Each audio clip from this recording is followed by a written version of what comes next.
Good afternoon students. आज EVS का हम चैप्टर नंबर सेकंड शुरू करने वाले हैं, जिससे रिलेटेड पीडीएफ मैंने ऑलरेडी आप लोगों के ग्रुप्स के अंदर शेयर कर दी है। सो उसी टॉपिक को हम कंटिन्यू करते हैं।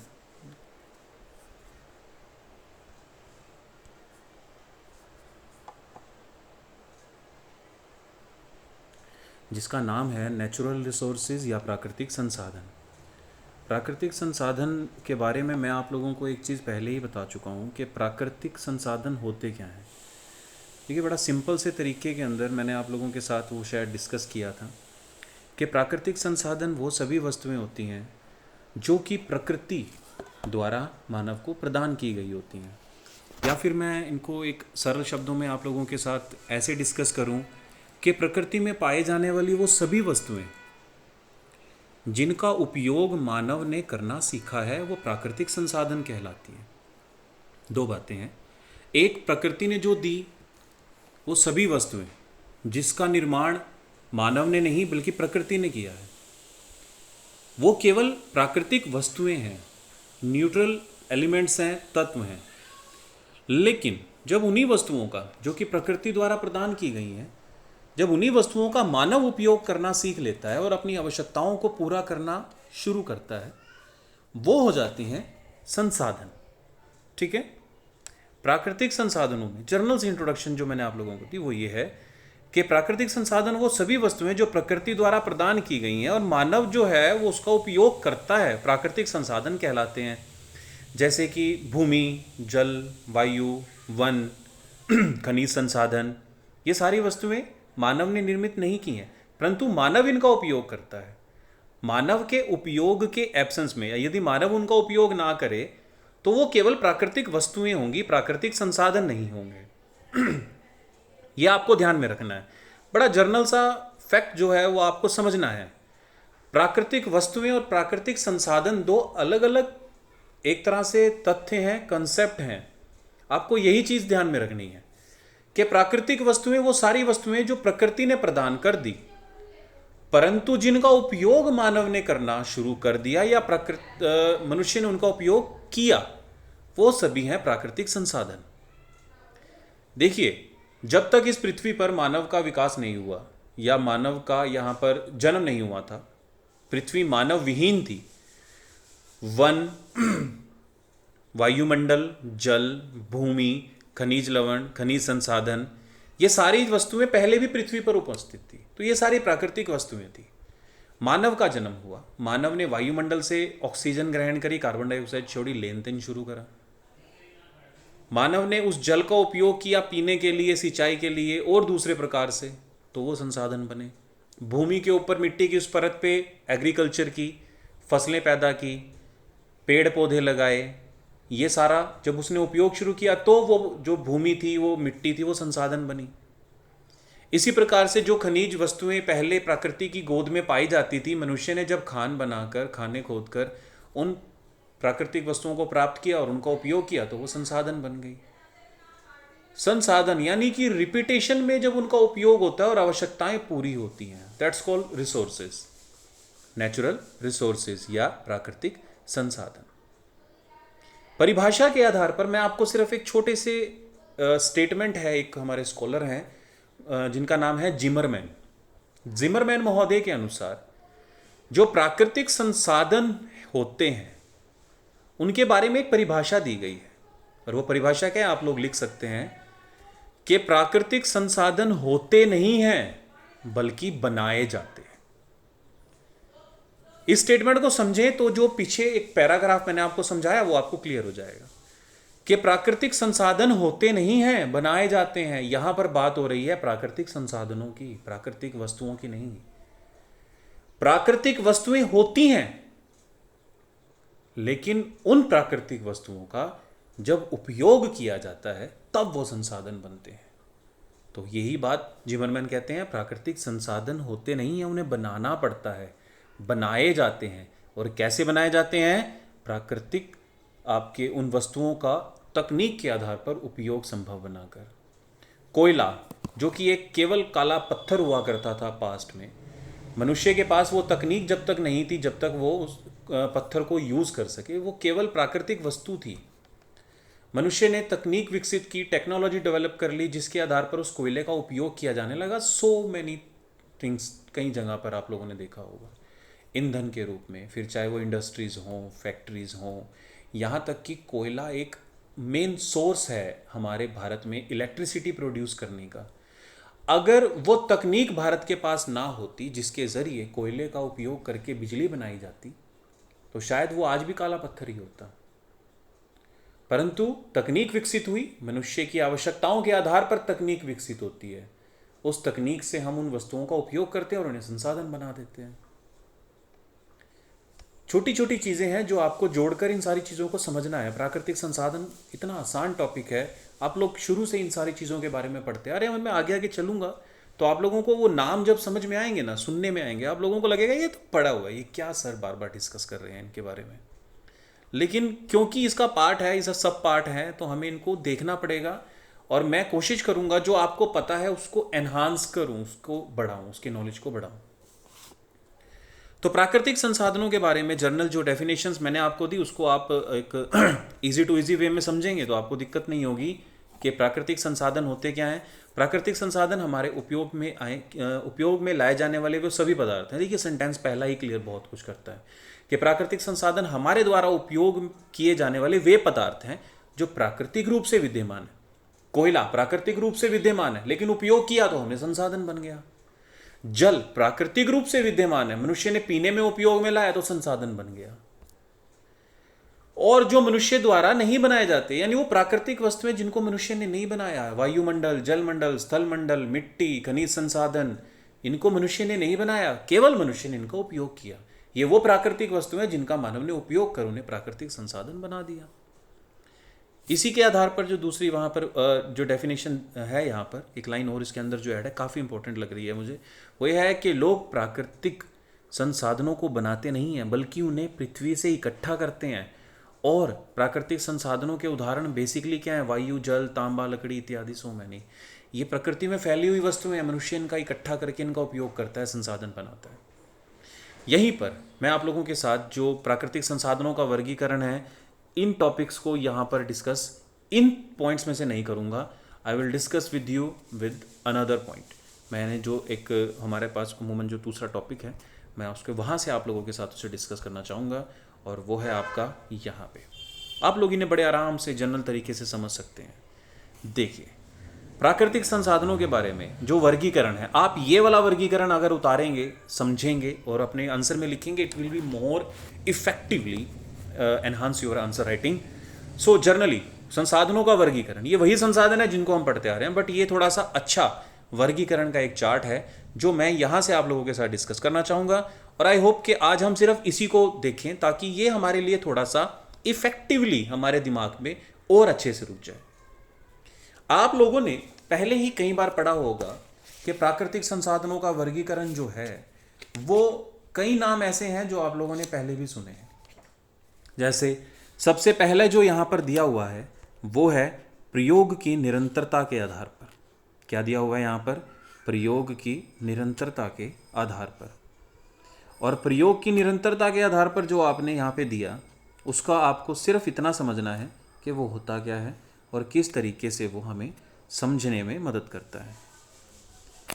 इस चीज़ को थोड़ा सा और अच्छे से समझो तो आपको एक चीज़ जो समझ में आएगी वो ये है कि ये सभी वस्तुएं जो उपयोग की निरंतरता के आधार पर वर्गीकृत हैं, यानी हम किसी भी प्राकृतिक वस्तु का या प्राकृतिक संसाधन का कितनी बार उपयोग कर सकते हैं, उपयोग की निरंतरता के आधार पर। तो उस आधार पर अगर हम देखें तो उपयोग की निरंतरता के आधार पर संसाधन 3 प्रकार के होते हैं: नवीनीकरण, अनवीनीकरण और चक्रीय। नवीनीकरण योग्य या असमाप्य, ठीक है, जो नवीकरणीय योग्य हैं और असमाप्य हैं, जिनको बार बार नए रूप में हम यूज कर सकते हैं और वो कभी समाप्त नहीं होते, वो होते हैं नवीकरणीय संसाधन। नवीकरणीय संसाधन वो संसाधन होते हैं मुख्य तौर पर जिनका हम बार बार उपयोग कर सकते हैं और वो जो कभी समाप्त नहीं होते, जैसे कि पवन, प्राकृतिक जल, ज्वारीय ऊर्जा, भूतापीय ऊर्जा, सौर ऊर्जा। ये वो ऊर्जा के संसाधन है या ये वो संसाधन है जिनका हम बार बार उपयोग कर सकते हैं, जल का हम बार बार उपयोग कर सकते हैं। सपोज हमने जल के लिए एक छोटा सा उदाहरण लेते हैं, हमने बिजली बनाने के लिए जल का उपयोग किया। बिजली बनाने के लिए जैसे ही आपने जल का उपयोग किया, वो जल टरबाइनों को तो चलाने में सहायता कर गया, परंतु वो जल नष्ट नहीं हुआ। ठीक है, वो जल फिर वापस उन्हीं नदियों, तालाबों, बांधों में इकट्ठा हो गया या उसका आगे हमने उपयोग कर दिया। जब हम एक छोटा सा चीज मैं आपको समझाता हूं, जब हम बांध बनाते हैं किसी भी नदी पर, झील पर, इस प्रकार का बांध बनाया जाता है, तो उसका फायदा क्या होता है? देखिए, बांध यानी कि डैम, इसे हम कहते हैं एक तरह से वैली कॉरपोरेशन प्रोजेक्ट्स। और वैली कॉरपोरेशन प्रोजेक्ट के अंदर क्या करते हैं, जब हम किसी झील का सहारा लेते हैं या नदी का सहारा लेते हैं, उसके हम बांध बनाते हैं, सो ये मल्टीपर्पज़ होता है। उस बांध से बिजली बनाई जाती है। बांध पर हम एक तरह से जल को ऊंचाई से नीचे गिराते हैं, टरबाइन चलाते हैं, टरबाइनों की सहायता से फिर हम क्या करते हैं, अमूमन जनरेटर्स चलाते हैं और बिजली पैदा करते हैं। तो जो जल बिजली बनाने में यूज़ हुआ, इसका मतलब वो वेस्ट नहीं हुआ, फिर वो वहीं सर्कल में, साइकिल में रह जाता है। उसी जल से फिर हम क्या करते हैं, नहरें निकालते हैं, सिंचाई का संसाधन के रूप में उपयोग करते हैं। फिर उसी जल से हम मछलियां पालन करते हैं। यानी कि यदि अगर आप समझें कि कोई भी वैली कॉरपोरेशन घाटी परियोजना, जिसको हम नदी घाटी परियोजना कहते हैं, वैली कॉरपोरेशंस, जब हम इस प्रकार का कोई सेटअप लगाते हैं तो वो किसी एक पर्पस के लिए नहीं होता, मल्टीपर्पस के लिए होता है। तो जल ऐसा है जिसका आप बार बार उपयोग कर सकते हैं, वो कभी समाप्त नहीं होगा। ठीक है। दूसरा जो संसाधन है वो है आपका नवीकरणीय अयोग्य, यानी इसको अनवीकरणीय आप समझिए। ऐसे संसाधन, ऐसी वस्तुएं जिनका आप एक ही बार उपयोग कर सकते हैं। लकड़ी है, आपने जलाई, वो राख हो गई, अब उस राख से दोबारा लकड़ी बनाना संभव नहीं है। कोयला है, कोयले का दहन आपने किया, वो राख में परिवर्तित हो गया, पुनः उसका कोयला बनाना पॉसिबल नहीं है। आपने पेट्रोल डीजल से गाड़ियां चलाई, इंजन दहन होने से वो धुएं में परिवर्तित हो गया, तो कोई भी टेक्नोलॉजी अब तक ऐसी डेवलप नहीं हुई कि उस धुएं को हम कंट्रोल करके दोबारा पेट्रोल या डीजल बना सकें। तो ये सारी वही वस्तुएं हैं जिनका हम एक बार उपयोग कर दें तो वो दोबारा उपयोग में नहीं लाई जा सकती, समाप्त हो जाती हैं। ठीक है। फिर आता है हमारा चक्रीय संसाधन। चक्रीय संसाधन वो संसाधन आप कह सकते हो जिनका हम चक्र के रूप में उपयोग करते हैं। सपोज आप लोगों ने लौह अयस्क से लोहा बनाया, उस लोहे से हमने एक मशीन बनाई, उस मशीन का जब उपयोग खत्म हो गया, हम उस मशीन को दोबारा से गलाकर लोहा प्राप्त कर सकते हैं, फिर उस लोहे से कोई दूसरी वस्तु बना सकते हैं। यह होता है चक्रीय उपयोग। अमूमन वो कभी भी समाप्त नहीं होता। कि जल चक्र, अमूमन ये शब्द हम इस्तेमाल करते हैं, तो जल भी एक चक्र के रूप में उपयोग होने वाला साधन है। तो ये होते हैं हमारे उपयोग की निरंतरता, कि हम कितने बार उपयोग कर सकते हैं। नवीकरणीय वस्तुएं जिनका हम बार बार उपयोग कर सकते हैं, जो समाप्त नहीं होती। अनवीकरणीय जिनका एक बार उपयोग किया वो समाप्त हो जाती हैं, पुनः उपयोग में नहीं लाई जा सकती। और तीसरा जिनका हम चक्रीय उपयोग संभव बना सकते हैं। तो ये जर्नली है इस टॉपिक पे। फिर आता है हमारा उद्भव के विकास के आधार पर।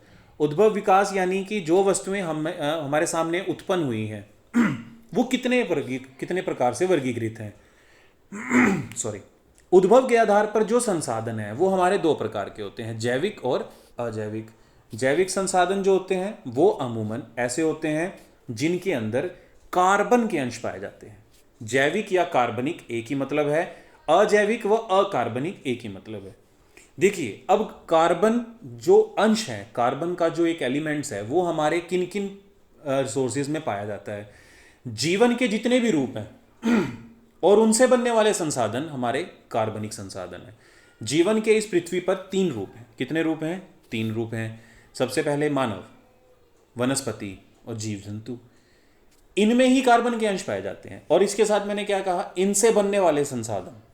जैसे वनस्पति लाखों करोड़ों वर्षों पहले पृथ्वी के भूगर्भिक हलचलों के कारण कई परतों के नीचे दब गई। वनस्पति, वन जो थे, जीव जंतु जो थे, वो भूमि के नीचे दब गए और कायांतर में कार्बोनेटीकरण प्रोसेस के चलते वो कार्बन में परिवर्तित हुए, यानी कि कोयले में परिवर्तित हो गए या पेट्रोलियम में परिवर्तित हो गए।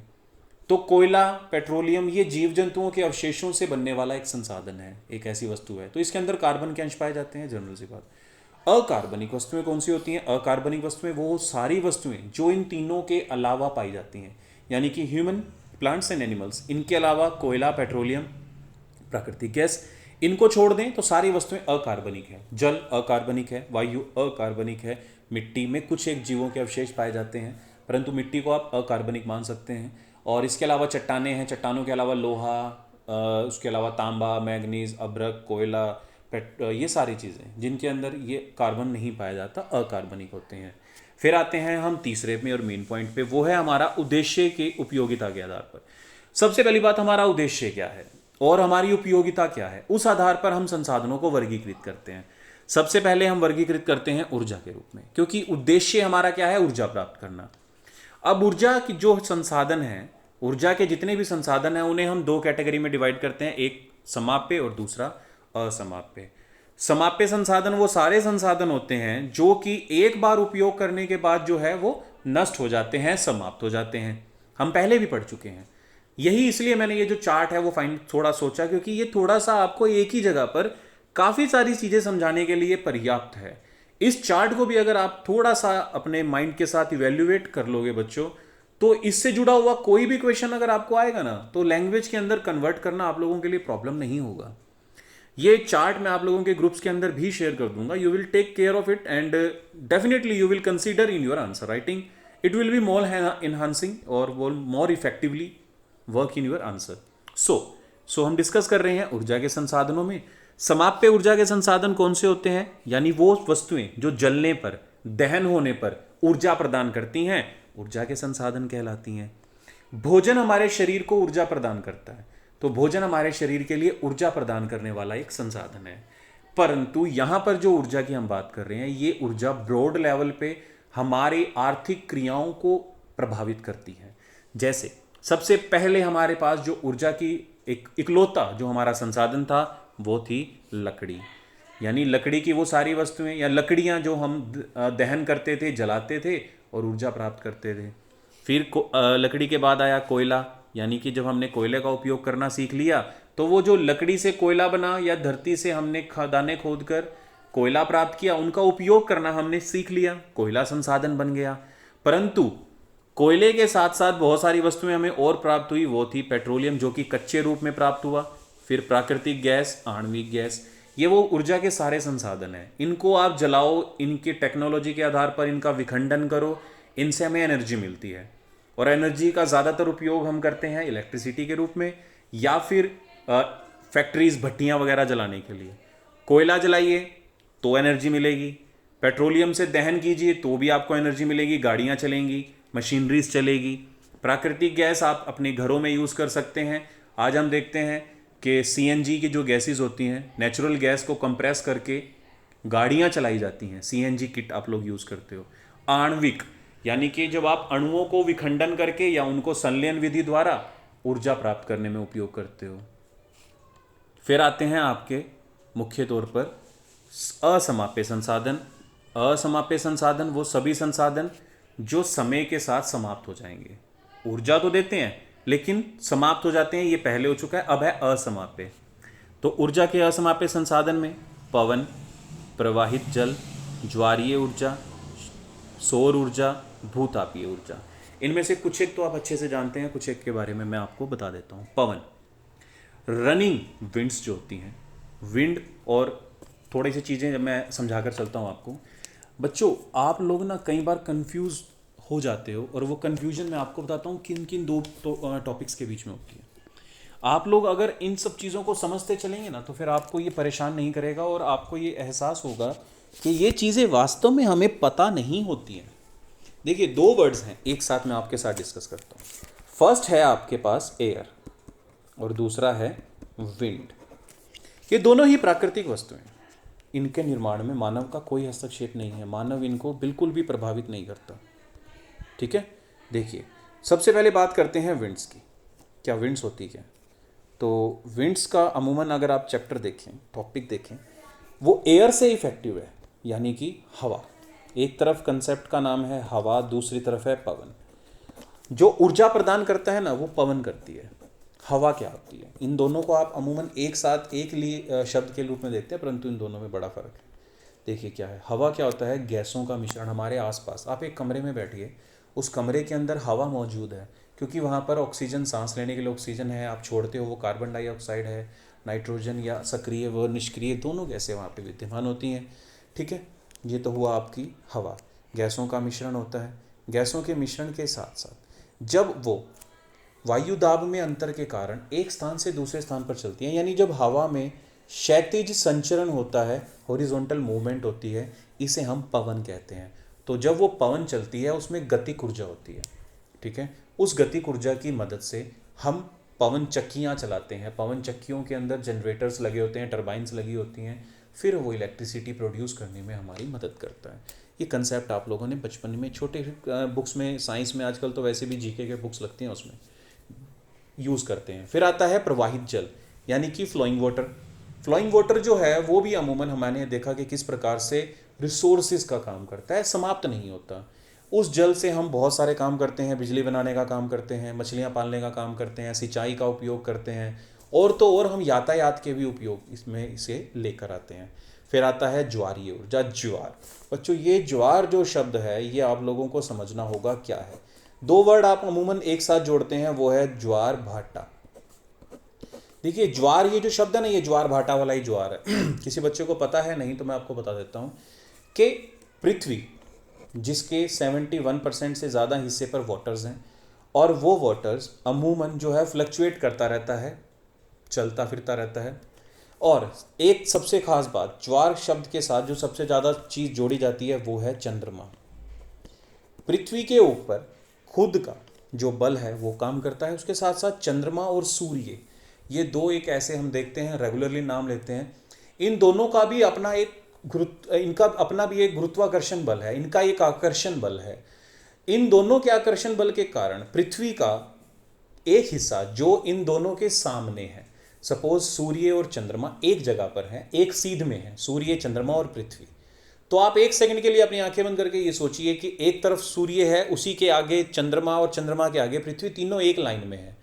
तो पृथ्वी का जो हिस्सा इन दोनों के सामने होगा वहां पर इन दोनों का आकर्षण बल बहुत ज्यादा होगा, यानी कि खिंचाव देने वाला बल। तो वहां पर जो जल है वो काफी मात्रा में बढ़ जाएगा, क्योंकि आसपास का जो जल है वो खिंचकर उस क्षेत्र के अंदर आ जाएगा, ठीक है। जल की जो मात्रा है वो बढ़ जाएगी। इस बढ़ी हुई जल की मात्रा को हम ज्वार कहते हैं। लेकिन जहां से वो जल खींचकर वहां पहुंचा है वहां पर तो जल की मात्रा कम हो गई, उस स्थान पर उसे हम भाटा कहते हैं। तो ज्वार भाटा क्या होता है? जल की मात्रा में बढ़ोतरी या कमी आना ज्वार भाटा कहलाता है। अब ज्वार कैसे आते हैं, ज्वार हमारा किस प्रकार से एनर्जी में उपयोग होता है वो मैं समझाता हूं। देखिए जब ज्वार आता है तब जल स्तर बढ़ जाता है। हम एक किनारे की बात करते हैं, अगर उस किनारे पर ज्वार आया तो वहां पर क्या होगा, अमूमन जल स्तर बढ़ जाएगा। तो जल जब बढ़ जाएगा उस जल को हम अंदर की तरफ खींचते हैं। सागरीय तटों पर मशीनें लगी होती हैं और बढ़े हुए जल को क्या करता है, वो ऊंचाई से फिर नीचे टरबाइनों पर गिराता है। अगर पहले ही जल कम होगा तो कैसे खिंचाव मानेगा। जब जल बढ़ जाए और वो ऊंचाई पर पहुंचता चला जाए तो वहां से हम टरबाइनों के ऊपर उस जल को गिराते हैं। उस जल के गिरने से टरबाइनें चलती हैं, बिजली पैदा होती है। ज्वारीय शक्ति इसे ही कहा जाता है, और ये रेगुलरली होता है। हर रोज ज्वार भाटा आते हैं। चंद्रमा तो सदैव खिंचाव खींचता है, कहीं पर कभी किसी किनारे पर, कभी किसी किनारे पर। तो इसी प्रकार से आपको ये ध्यान रखना है ज्वारीय शक्ति क्या है। फिर आते हैं सौर शक्ति, तो हम अच्छे से जानते हैं आजकल सौर पैनल जो हैं वो अमूमन हमारे इस्तेमाल में आते हैं। सौर पैनल जैसे ही हमारे पैनल उसमें यूज़ में आते हैं, हम क्या करते हैं, उनका उपयोग करते हैं। और उपयोग करने के साथ उसका उपयोग हमारे लिए फ़ायदेमंद क्या होता है, आजकल सौर ऊर्जा से बनने वाले के सोलर फोल्टिक जो सेल होते हैं, ठीक है, सोलर फोटोइक जो सेल्स होते हैं, तो उनसे हम सूर्य ऊर्जा को बिजली यानी इलेक्ट्रिसिटी में कन्वर्ट करते हैं खुद ही।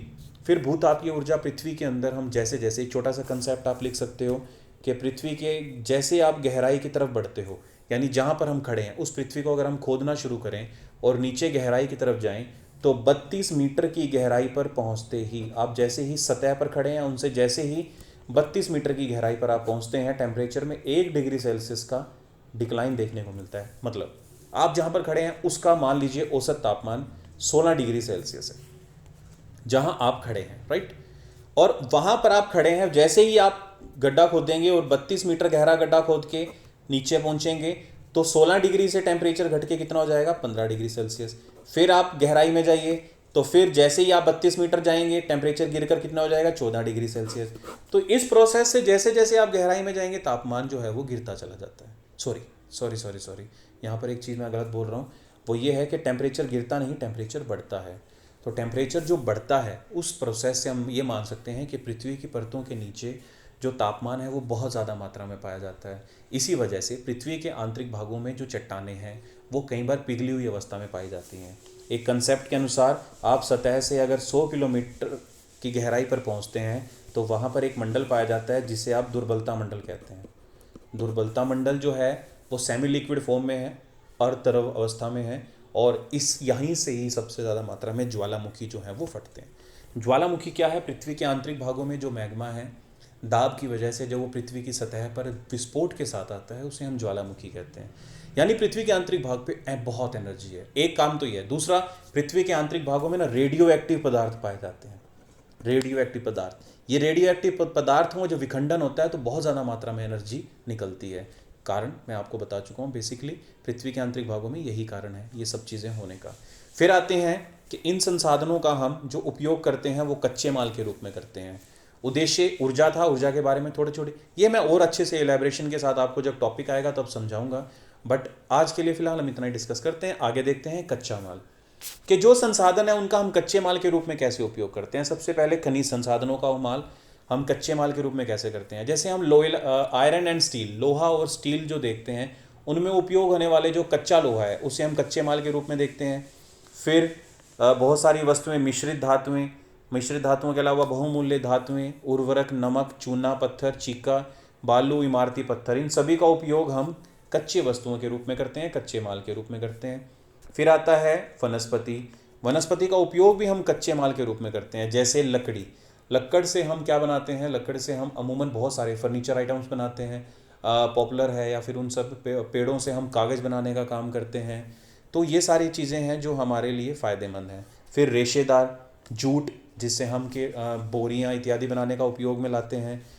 गोंद है, गोंद इत्यादि का जो रेजिन का पेड़ वगैरह है इनसे हम गम वगैरह बनाते हैं, ग्लू स्टिक्स वगैरह। तेल, तेल से हम परफ्यूम्स वगैरह बनाते हैं, हेयर ऑयल्स वगैरह बनाते हैं, खाने के लिए भी उपयोग होती हैं।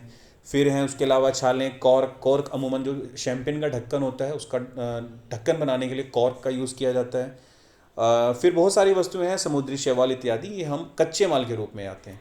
ये तो प्रकृति से मिली हैं। अब आते हैं जो कृषि में हम पैदा करते हैं वो कच्चा माल। रेशेदार उत्पाद, जूट भी हम पैदा करते हैं, उत्पादित करते हैं वो सारे। फिर रबड़ भी हम उत्पादित कर सकते हैं, तिलहन जिनसे हम तेल इत्यादि प्राप्त करते हैं, तंबाकू इत्यादि, गन्ना, गन्ने से हम फिर आगे शुगर, चीनी इत्यादि बनाते हैं, गुड़ इत्यादि बनाते हैं। फूल से भी हम बहुत सारे उत्पाद जो हैं वो बना सकते हैं कच्चे माल के रूप में। ये सारे ये मानव निर्मित वस्तुएं हैं। देखिए ये जो हैं, ये जो सेगमेंट आप लोगों ने देखा है ये मानव निर्मित है, और ये जो हैं ये प्राकृतिक वस्तुएं हैं। तो आपको अमूमन प्राकृतिक और मानवीय दोनों के बारे में सब चर्चा करनी है, परंतु फिलहाल आप प्राकृतिक पे ज़्यादा जोर दें, इस टॉपिक को आप थोड़ा सा नज़रअंदाज कर दें। ठीक है, तो इन सारे टॉपिक्स के साथ हम आगे बढ़ते हैं। फिर आते हैं हमारे वो सभी वस्तुएं जो कच्चे माल के रूप में आती हैं और वो हमें पुरुष कह रहा हूँ, पशु और जीव जंतुओं से प्राप्त होती हैं। सबसे पहले जंगली वस्तुओं या जंगली से हमें जंगलों से जो प्राप्त होती हैं जीव जंतुओं से, वो क्या हैं? खालें, सैमूर यानी फर, सींग, हाथी दांत, तेल, चर्बी, खाद, मत्स्य, मोती, स्पंज इत्यादि, ये सारे वो तत्व हैं जो हमें प्राकृतिक जीव जंतुओं से प्राप्त होते हैं। और पालतू जीव जंतुओं से हमें क्या प्राप्त होते हैं समझाने की ज़रूरत नहीं है। ऊन, बाल, खाल, फर और रेशम इत्यादि जो कि हमें प्राप्त होते हैं किनसे? जीव जंतुओं से।